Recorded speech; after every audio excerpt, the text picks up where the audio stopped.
دقیقی رز گرتن جبو گیانی توای شهیدا.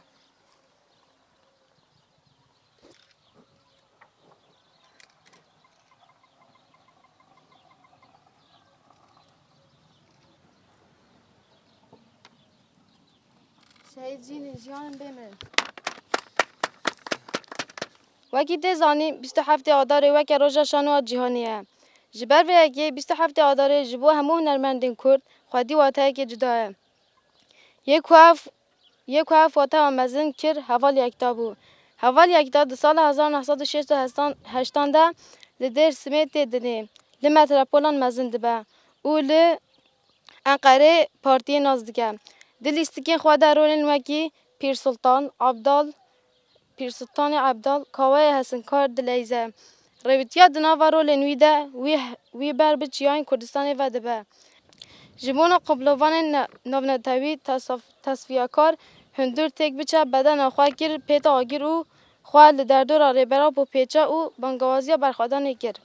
حوال یکتا بریا کود دست به چالاکی خواه بکه بچند پره هرده یک کود دبری کاوی ده ماید ده به شکرو کانول سر زاروکین کرد عرب ارمن سوریان بلاو دیگه. حوال یکتا به چالاکی خواه بو مشاله جبوره یا تفگر چند دو هنر کردستانه.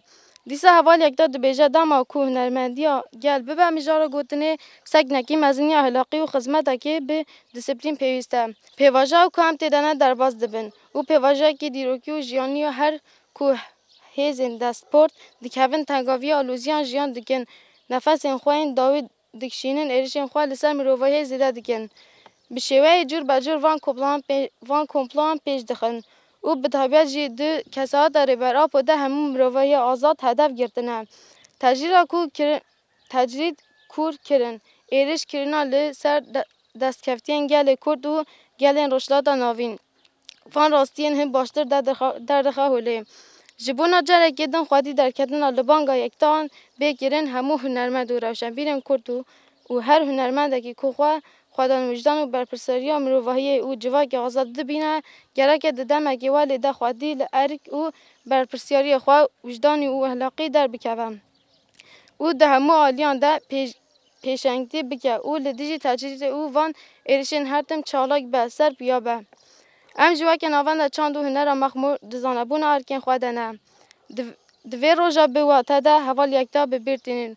او گردان خواه به شهیدان او گل کرد و دوباره دکن لسر وان بگیهان.